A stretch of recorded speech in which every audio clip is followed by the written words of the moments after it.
ओम नमः शिवाय। हर हर महादेव। माता पार्वती की जय। गौरी पुत्र गणेश जी की जय। प्यारे भक्तों, आज आप सभी सुनेंगे बुध प्रदोष की व्रत कथा। बुधवार के दिन जब भी प्रदोष व्रत आता है तो उसे बुध प्रदोष के नाम से जाना जाता है। कहा जाता है कि प्रदोष व्रत के प्रभाव से व्यक्ति की सभी मनोकामनाएं पूरी होती है, साथ ही भगवान शिव और माता पार्वती का आशीर्वाद प्राप्त होता है। तो आइए प्यारे भक्तों, हम बड़े ही श्रद्धा भाव से श्रवण करते हैं बुध प्रदोष व्रत कथा। प्राचीन काल की कथा है। एक पुरुष का नया नया विवाह हुआ था। वह गौने के बाद दूसरी बार पत्नी को लिवाने के लिए अपने ससुराल पहुंचा और उसने सास से कहा कि बुधवार के दिन ही पत्नी को लेकर अपने नगर जाएगा। उस पुरुष के सास ससुर ने, साले सालियों ने उसको समझाया कि बुधवार को पत्नी को विदा कराकर ले जाना शुभ नहीं है, लेकिन वह पुरुष अपनी जिद से टस से मस नहीं हुआ। विवश होकर सास ससुर को अपने जामाता और पुत्री को भारी मन से विदा करना पड़ा। पति पत्नी बैलगाड़ी में चले जा रहे थे। एक नगर के बाहर निकलते ही पत्नी को प्यास लगी। पति लोटा लेकर पत्नी के लिए पानी लेने गया। जब वह पानी लेकर लौटा तो उसके क्रोध और आश्चर्य की सीमा ना रही, क्योंकि उसकी पत्नी किसी अन्य पुरुष के लाए लोटे से पानी पीकर हंस हंस कर बतिया कर रही थी। क्रोध में आग बबूला होकर वह उस आदमी से झगड़ा करने लगा। मगर यह देखकर आश्चर्य की सीमा ना रही कि उस पुरुष की शक्ल उस आदमी से हूबहू मिलती थी। हम सकल आदमियों को झगड़ते हुए जब काफी देर हो गई तो वहां आने जाने वालों की भीड़ एकत्र हो गई। सिपाही भी आ गया। सिपाही ने स्त्री से पूछा कि इन दोनों में से कौन सा आदमी तेरा पति है।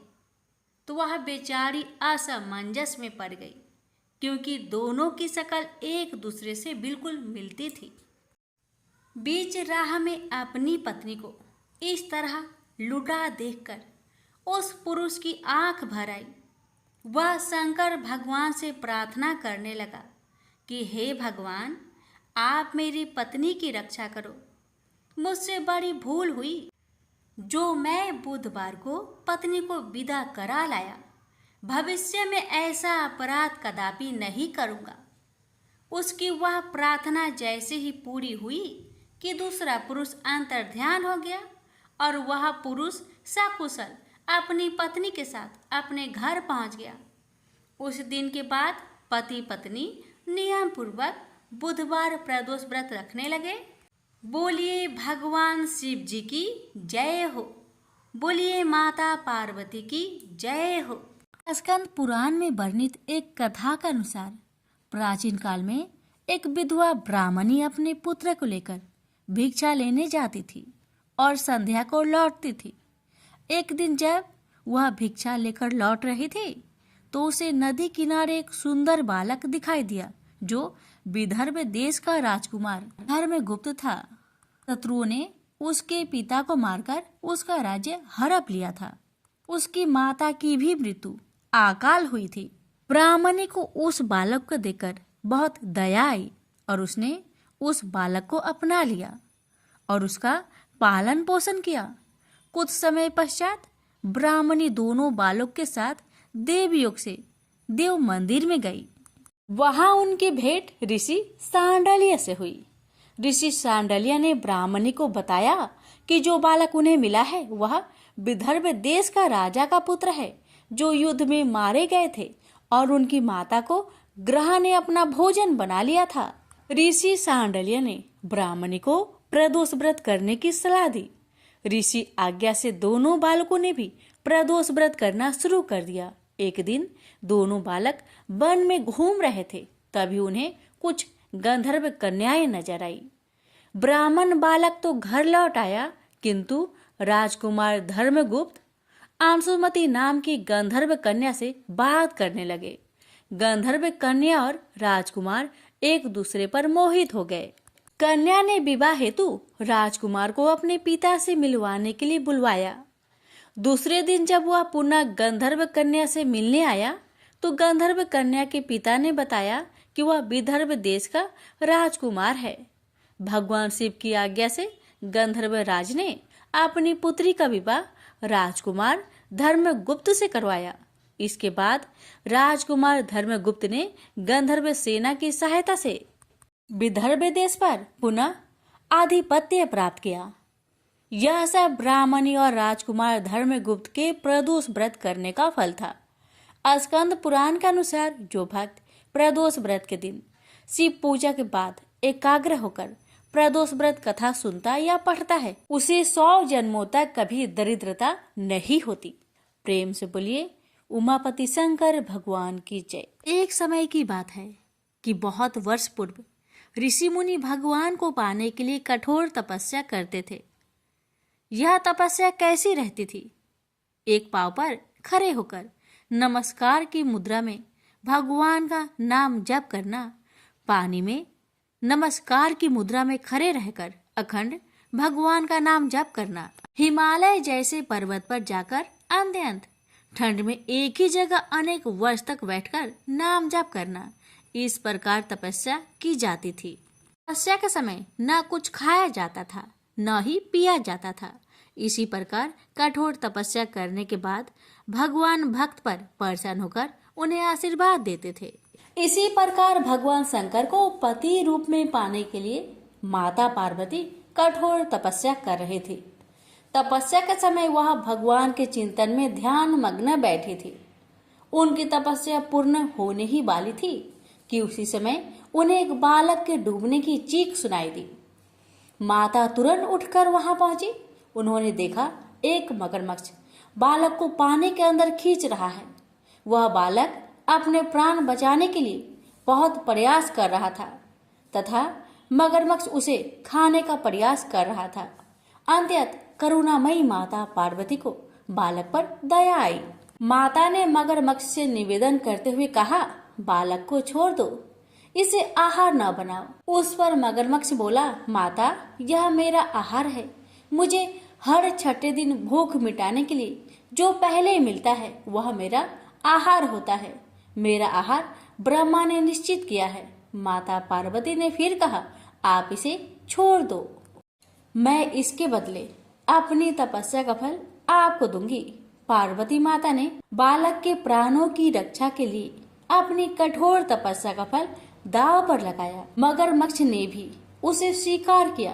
पार्वती माता ने उसी समय संकल्प किया और अपनी पूरी तपस्या का फल उस मगरमच्छ को दे दिया। मगरमच्छ को माता के तपस्या का फल प्राप्त होने के कारण वह सूर्य के जैसे चमक उठा। उसकी बुद्धि में शुद्ध हो गई। उसने कहा, माता आप अपना पुण्य वापस ले लीजिए, मैं इस बालक को छोड़ दूंगा। माता ने तो वचन दिया था, इसलिए उन्होंने तपस्या का फल वापस लेने से मना कर दिया और वह बालक को गोद में लेकर ममता से दुलारने लगी। बाद में माता ने उस बालक को उसके घर सुरक्षित लौटा दिया और वे अपने स्थान पर वापस आ गई। भगवान शिव जी को प्राप्त करने हेतु उन्होंने पुनः तप करना आरंभ कर दिया। उसी समय भगवान शिव जी माता पार्वती के सामने प्रकट हो गए।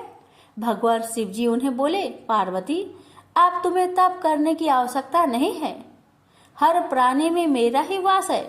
तुमने उस मगरमच्छ को अपने तप का जो फल दिया है वह मुझे ही प्राप्त हुआ है, इसलिए तुम्हारे तप का फल अनंत गुना हो गया है। तुमने करुणा और ममता से द्रवित होकर बालक की रक्षा की, इसलिए मैं तुम पर प्रसन्न हूँ और तुम्हें अपनी पत्नी के रूप में स्वीकार करता हूँ।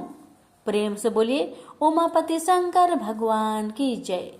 एक समय की बात है, एक क्षेत्र में पुत्र की प्राप्ति हेतु भगवान शिव से आज्ञा लेकर पार्वती ने 1 वर्ष तक चलने वाले पुण्य व्रत का समापन किया।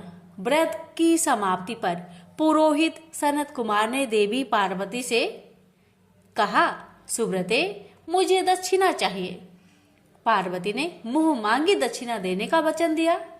फिर क्या था, पुरोहित बने सनत कुमार ने अस्वाभाविक दक्षिणा की याचना की। देवी, इस व्रत में दक्षिणा स्वरूप मुझे अपने पति को दीजिए। यह सुनते ही देवी पार्वती पर जैसे वज्रपात हुआ। वो व्याकुल होकर विलाप करती हुई मूर्छित हो गई। पार्वती को मूर्छित देखकर ब्रह्मा, विष्णु और मुनियों को हंसी आ गई। उन्होंने पार्वती को समझाने के लिए भगवान शिव को भेजा। पार्वती की मूर्छा टूटने पर शिव ने उन्हें समझाया, हे देवी, देव कार्य, पितृ कार्य या नित्य नैमित्तिक जो भी कार्य दक्षिणा से रहित होता है निष्फल हो जाता है। उस कर्म से दाता कालसूत्र नामक नगर में गिरता है। इसके बाद वह दीन होकर शत्रुओं से पीड़ित होता है। ब्राह्मण को संकल्प की हुई दक्षिणा उस समय न देने से वह बढ़कर कई गुना हो जाती है। भगवान विष्णु और ब्रह्मा ने पार्वती से धर्म रक्षा के लिए अनुरोध किया। धर्म ने भी समझाया, देवताओं ने भी कहा, मुनियों ने भी दक्षिणा देने की प्रेरणा दी। फिर भी पार्वती चुप रही। तब सनत कुमार ने कहा, हे शिवे, या तो आप मुझे दक्षिणा में अपने पति को प्रदान कीजिए या अपने दीर्घकालीन कठोर तप का फल भी त्याग दीजिए। इस महान कर्म की दक्षिणा न मिलने पर मैं इस दुर्लभ कठोर व्रत का फल ही नहीं, आपके समस्त कर्मों का फल भी प्राप्त कर लूंगा। उद्गन होकर पार्वती ने कहा, पति से वंचित हो जाने वाले कर्म से क्या लाभ? दक्षिणा देने तथा धर्म और पुत्र की प्राप्ति से मेरा क्या हित होगा? पृथ्वी देवी की उपेक्षा कर वृक्ष की पूजा करने से क्या प्राप्त हो सकेगा?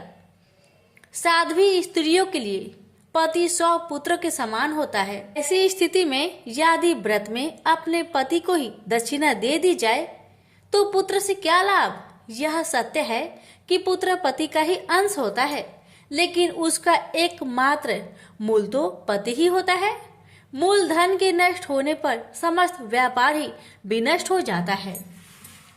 उसी समय आकाश में देवताओं और ऋषियों ने एक रत्न निर्मित रथ देखा जो पार्षदों से घिरा हुआ था। उस रथ से श्री नारायण उतरकर देवताओं के सम्मुख उपस्थित हुए। उन श्री नारायण को ब्रह्मा, विष्णु और शिव ने रत्न सिंहासन पर बैठाकर उन्हें प्रणाम किया और हाथ जोड़कर गदगद कंठ से स्तुति की। वहां का सारा वृत्तांत जानकर श्री नारायण ने कहा, शिव प्रिया पार्वती का यह व्रत लोक शिक्षा के लिए है, अपने लिए नहीं, क्योंकि ये तो स्वयं समस्त व्रतों एवं तपस्याओं का फल प्रदान करने वाली है। इनकी माया से ही चराचर जगत मोहित है। फिर उन्होंने पार्वती को संबोधित कर कहा, हे शिवे, इस समय तुम महादेव जी को दक्षिणा में देकर अपना व्रत पूर्ण कर लो। फिर समुचित मूल्य देकर अपने जीवन धन को वापस ले आना। गौओं की भांति शिव भी विष्णु के शरीर में ही है, अतः तुम ब्राह्मण और गो मूल्य प्रदान कर अपने पति को लौटा लेना। यह कहकर वे अंतर ध्यान हो गए। तब पार्वती प्रसन्न मन से अपने प्राण सर्वस्व को दक्षिणा में देने के लिए तैयार हो गई। उन्होंने हवन की पूर्ण आहुति की और अपने जीवन नाथ शिव को दक्षिणा रूप में दे दिया। इसके बाद उन्होंने पुरोहित सनत कुमार से निवेदन किया, हे ब्रिब्बर, गौ का मूल्य मेरे पति के बराबर है। मैं आपको अत्यंत सुंदर 1 लाख गौ प्रदान करूंगी। इसके बदले में आप मेरे जीवन सर्वस्व को लौटा दीजिए। प्राणनाथ के मिल जाने पर मैं पुनः ब्राह्मणों को विपुल दक्षिणाएं प्रदान करूंगी। तब सनत कुमार ने पार्वती से कहा, हे देवी, मैं ब्राह्मण हूँ, मैं 1 लाख गौ लेकर क्या करूंगा?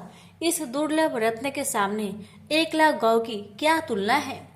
मैं इन्हें साथ लेकर त्रिलोक में भ्रमण करूंगा। उस समय समस्त बालक उन्हें देखकर प्रसन्नता पूर्वक ताली बजा बजाकर अट्ठास करेंगे। कहने के साथ ही सनत कुमार ने भगवान शिव को अपने पास बैठा लिया। यह सुनकर पार्वती जलहीन मछली की भांति छटपटाने लगी। उन्होंने मन ही मन सोचा, कैसा दुर्भाग्य है मेरा कि मुझे ना तो अभिष्ट देव का दर्शन ही हुआ और ना ही व्रत का फल प्राप्त हो सका। आधीर होकर वे अपने प्राण त्यागने के लिए प्रस्तुत हो गई। अकस्मात उसी समय आकाश में तेज समूह प्रकट हुआ। उस तेज समूह को देखकर पार्वती ने उससे अपने ऊपर दया करने को कहा और उस महान तेजो राशि के मध्य विश्व मोहन श्री कृष्ण स्वरूप का दर्शन किया। ऐसे भुवन मोहन अनूप रूप को देखकर भगवती पार्वती उसी के सदृश पुत्र की कामना करने लगी और उसी क्षण उन्हें वह वर भी प्राप्त हो गया। तदंतर वह तेज वही तिरोहत हो गया। तब देवताओं ने ब्रह्मा पुत्र सनत कुमार को समझाया। सनत कुमार ने दिगंबर शिव को उनकी प्राणेश्वरी पार्वती को लौटा दिया। तो प्रेम से बोलिए उमापति शंकर भगवान की जय। बहुत समय पहले की बात है। किसी गांव के बाहर एक बरगद का पेड़ था, जिसके पास ही गणेश जी का एक छोटा सा मंदिर था। गांव में और मंदिर नहीं थे, इसलिए सब लोग इसी मंदिर में आकर पूजा किया करते थे। गांव में एक भिखारी भी रहता था। भीख मांगना ही उसका काम था। गांव छोटा सा था। भिखारी को काफी भीख नहीं मिलती थी, इसलिए यह और कोई उपाय न देखकर मंदिर के दरवाजे पर बैठने लगा। सोचने लगा कि लोग यहाँ धर्म करने आते हैं और नहीं तो सही पेट भरने लायक भीख तो मिल जाया करेगी। भिखारी दिन भर मंदिर के दरवाजे पर बैठा रहता और जब वहाँ किसी को आते देखता तो शिव शिव रटने लगता। इस तरह बेचारा दिन भर गणेश जी और शिव जी का नाम जपता रहता था, मगर शाम तक उसे भीख मिलती थी। फिर 2-4 मुट्ठी अन्न और कुछ फल मूल और कभी कभी 4-6 पैसे मिलते थे। हालांकि इतनी थोड़ी आमदनी से किसी की गुजर कैसे हो सकती है। फिर भिखारी को अपना ही नहीं बल्कि अपनी बेटी की भी चिंता करनी पड़ती थी। उसकी बेटी का नाम था कमला और वह बड़ी चतुर और बड़ी समझदार थी, मगर चतुराई और समझदारी से तो पेट की आग नहीं बुझती। उसे तो भोजन चाहिए, इसलिए कमला कभी कभी अपने बाप को भोजन पाने के लिए तंग करने लगती थी। उस वक्त भिखारी के दिल पर बड़ी चोट लगती। उसकी आंखें भर आती थी। वह चिंता के समुद्र में डूब उतरने लगता था। गर्मी के दिन थे। दोपहर का समय था। ऊपर आसमान और नीचे धरती धक धक जल रही थी। चारों तरफ सन्नाटा छा रहा था। ऐसे ही समय में महादेव पार्वती लोगों का सुख दुख देखने इस संसार में आए। चलते चलते वे उसी गांव में पहुंचे और गणेश जी के मंदिर के सामने से निकले। भिखारी उन्हें आते देख ओम नमः शिवाय की रटना रटने लगा। भिखारी की यह हालत देख पार्वती जी को बड़ी दया आई। उन्होंने महादेव जी से कहा, भगवान इस भिखारी की तरफ भी तो देखिए, बेचारा कितना दुखी है। देखिए तो कितने प्रेम से आपका नाम जप रहा है और आप भगवान कितने कठोर है। आपको क्या इस भिखारी पर दया नहीं आई? मैंने सुना था कि लोग बड़े पापी हो गए हैं, वो देवताओं का पूजा नहीं करते, मगर नहीं, आज मुझे मालूम हुआ कि इसमें उनका कोई अपराध नहीं, सब तो देवताओं का अपराध ही है। आप इसी भिखारी को ले लीजिए। बेचारा को आपका नाम लेते लेते बरसों बीत गए, इतने पर भी अभागा पेट भर भोजन तक नहीं पाता। जब देवता ही ऐसे कठोर हो जाएंगे तब कोई काहे उनकी पूजा करेगा। अब महादेव जी को पार्वती जी की बात लग गई। भगवान बोले, देवी आप असल बात क्या है नहीं जानती और आप जान भी नहीं सकती, क्योंकि आपका हृदय ही इतना कोमल है कि मैं कहता हूँ देवी आप जिद ना करें, जो हो रहा है उसे होने दीजिए। देवी ने एक ना सुना तो भगवान ने कहा, ठीक है, तो मैं आज इस भिखारी के लिए कुछ बंदोबस्त करा देता हूँ, जिससे इस भिखारी का दुख दूर हो जाएगा। इतना कहकर महादेव जी पार्वती जी के साथ मंदिर में पहुँचे। माता पिता को आते देख गणेश जी उठकर खड़े हो गए। उन्होंने बड़े प्रेम से माता पिता को प्रणाम किया। महादेव जी ने गणेश जी को आशीर्वाद दिया और कहा, देखो बेटा, यह भिखारी वर्षों से तुम्हारे द्वार पर बैठा है, मेरा नाम जपा करता है, मगर तुमने अब तक इस पर दया क्यों नहीं किया? अब ऐसा कुछ उपाय करो जिससे इस बेचारे का दुख दूर हो जाए। गणेश जी ने हाथ जोड़कर उत्तर दिया, अच्छी बात है पिताजी, 7 दिन के भीतर उसका दुख दूर हो जाएगा, उसे कहीं न कहीं से 2 लाख रुपए मिल जाएंगे। गणेश जी का उत्तर सुनकर महादेव पार्वती आगे को चल गए। इसी समय एक बनिया मंदिर में पूजा करने आया था। वह आड़ में छिपा छिपा महादेव जी और गणेश जी की बातें सुन रहा था। उसने सोचा, ये तो बहुत अच्छा मौका है, यदि थोड़ी चतुराई से काम लूं तो सहज ही 2 लाख का मालिक मैं हो सकता हूँ। बस वह बड़ी खुशी से भिखारी के सामने पहुंचा और उसे प्रणाम कर एक तरफ बैठ गया। भिखारी को आज तक किसी ने प्रणाम नहीं किया था, न कोई उसके पास आकर बैठा ही था। बनिए की इस काम से भिखारी ने समझा कि यह बेशक कोई भला मानुष है। वह मन ही मन प्रसन्न हुआ और बनिए से बोला, बाबा आप बहुत दयालु जान पड़ते हैं, कहिए मेरे पास आने की कृपा क्यों कर हुई? आप नहीं जानते मैं एक गरीब भिखारी हूँ। बनिए को तो अपना मतलब गांठना था। मीठेपन से बोला, आप भिखारी है? कौन कहता है कि आप भिखारी है? मुझे अच्छी तरह मालूम है कि आप एक पहुंचे हुए महात्मा हैं और आपके दर्शन से लोगों के पाप दूर हो जाते हैं। मैं भी आपके दर्शन करने चला आया हूँ।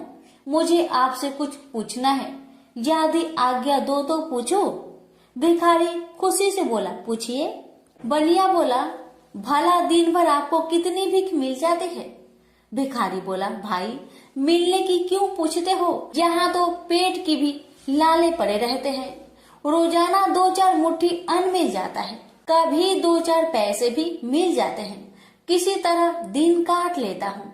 बनिया कहने लगा, राम राम, आप जैसे महात्मा और यह कष्ट, इस गांव के आदमी भी क्या आदमी हैं? आपकी थोड़ी सी सहायता नहीं कर सकते? आप कैसे यह कष्ट सह लेते हैं? मुझे तो आप पर बड़ी दया आती है। मेरे जी में आता है कि मैं आपकी कुछ सेवा करूं, पर कहने में डर मालूम होता है। भिखारी बोला, आप मेरी सहायता कर सकते हैं? अब बनिया हंसते हुए बोला, मेरी इतनी हैसियत कहाँ है जो आपकी कुछ सेवा कर सकूं, मगर एक बात है, आज से 7 दिन तक आपको जो कुछ भी मिले वह मुझे दे दीजिए, बदले में आपको मैं 100 रुपया दे दूंगा। 100 रुपये के नाम सुनते ही भिखारी मारे खुशी के उछल पड़ा। उसने सोचा, अगर 100 रुपये मिल जाए तो क्या कहना, यहाँ तो 7 दिन में 7 आने के सामान भी न मिले, तब तो 100 रुपये छोड़ देना सरासर बेवकूफी होगी, पूरा गधापन है। मगर इसी समय उसे लड़की की ख्याल आ गई। उसने सोचा, अगर मैं 100 रुपया लेकर घर पहुंचा और मेरी बिटिया रानी गुस्सा करने लगी तो पहले मैं उसकी सलाह ले लेता हूँ। बस यही विचार में आते ही उसने बनिए को जवाब दिया, आपने मुझ पर बड़ी कृपा की, मगर मैं अभी कुछ नहीं कह सकता, सोच विचार करके कल कहूँगा। जब बनिया चला गया तब भिखारी ने अपनी बिटिया को बुलाया और उससे सब हाल कह सुनाया। चतुर बिटिया कमला ने फौरन समझ गई कि इसमें जरूर कोई बनिए की शैतानी है। उसने पिता से कहा, बनिया बिना फायदे के क्यों 100 रुपये देने चला? खैर कोई बात नहीं पिताजी, मैं कल उस बनिए से बातें तय कर लूंगी, मगर आप बीच में कुछ ना बोलना। उधर बनिए का बुरा हाल था, रात भर उसके पेट में चूहे उछलते रहे। बड़ी मुश्किल से सवेरा हुआ, बनिए की जान में जान आई। वह हाथ मुंह धोते ही भिखारी के पास आ पहुंचा और छुटते ही बोला, क्या विचार किया आपने? कमला भी बनिए से निपटने को तैयार बैठी थी। बनिए की बात सुनते ही उसने जवाब दिया, सेठ जी, हम लोगों ने विचार किया, भला 100 रुपये में क्या होता है, इतना सस्ता सौदा होना मुश्किल है, माफ कीजिए। कमला का उत्तर सुनते ही बनिए पर मानो बिजली गिर पड़ी, और लाख रुपए के लालच छोड़ना भी कठिन था। वह 200 रुपए देने को राजी हो गया। अब तो कमला का संदेह और भी पक्की हो गया। वह समझ गई कि बनिया जरूर किसी भारी लाभ के लिए ही इतने रुपए देना चाहता है। उसने जवाब दिया, सेठ जी, इतना सस्ता सौदा और कहीं होता होगा? 100 दो, 100 या 1000 दो, 1000 में तो होता ही क्या है। जो चीज आप कौड़ियों में मोल खरीदना चाहते हैं वह लाख रुपए में भी सस्ती है। यह सुनकर बनिया बहुत घबराया, परंतु उसने अपनी कोशिश जारी रखी। मारे लोभ के वह अंधा हो रहा था। उसको लोभ का भूत सवार हो गया था। उसने 100 से बढ़कर अंत में 50,000 लगा दिए। अब कमला ने सोचा इतने रुपए थोड़े नहीं होते। अब बिटिया कमला ने सोचा इतने बड़े रकम को छोड़ना ठीक नहीं है। उसने बनिए से कहा, खैर आप नहीं मानते तो मैं ही आपकी बात मान लेती हूँ, मगर शर्त यह है कि रुपए अभी मिलने चाहिए। ये शर्तें मंजूर करने में बनिए को क्या उजर थी। वह खुशी खुशी घर लौटा। उसने सोचा 50,000 रुपए देकर 1 लाख लेना कुछ बुरा नहीं है। 2 लाख न सही 1.5 लाख मालिक तो बन ही जाऊंगा। आहा, मेरी तकदीर भी कितनी चोखी है। साथ ही दिन में 50,000 का लाभ हो गया। उसने घर आते ही भिखारी के पास 50,000 रुपए भेज दिए। अब बनिया हर रोज भिखारी के पास आता और उसकी दिन भर की भीख घर ले आता। इस तरह 6 दिन बीत गए। अब तो बनिए को बड़ी फिक्र हुई। 7वें दिन वह फिर गणेश जी के मंदिर में पहुंचा। उसने देखा कि आज फिर महादेव पार्वती मंदिर में पधारे हैं। बस वह दीवार से कान सटा उनकी बातें सुनने लगा, मगर यह क्या, उसका कान दीवार में चिपक गया। उसने कान छुड़ाने की बहुत कोशिश की, पर कान टस मस न हुआ। तब वह दाहिने हाथ की सहायता से कान छुड़ाने लगा। इतने में हाथ भी दीवार में चिपक गया। इधर महादेव जी ने गणेश जी से पूछा, बेटा इस भिखारी के लिए कुछ इंतजाम हुआ है? गणेश जी बोले, जी हाँ, उसे 50,000 रुपए तो दिलवा दिए हैं, बाकी के लिए बनिए को दीवार से चिपका कर रखा है। यह बनिया बड़ा लोभी कंजूस है। इसने गरीबों से एक एक के 4 वसूल कर अपना घर बनाया है। रुपए वसूल करने में इसने गरीबी पर दया नहीं की। उनके बच्चे भूखे मरते रहे, पर इसने 4 रुपए वसूल करके भी संतोष नहीं किया। इस तरह इसने 1 लाख रुपए से अपनी तिजोरी भर ली है। गरीबों के माल से यह सुख नहीं उठा सकता। अब जब तक यह भिखारी को बाकी 50,000 रुपए न देगा, तब तक दीवार से चिपका रहेगा। गणेश जी की बातें सुनकर बनिए ने अपना माथा को पीट लिया। इसकी आंखें में आंसू बरसने लगे। जब उसने घर से 50,000 रुपए मंगवाया और भिखारी को दे दिए, तब कहीं दीवार से उसका पीछा छूटा। से बोलिए गणेश भगवान की जय, उमापति शंकर भगवान की जय।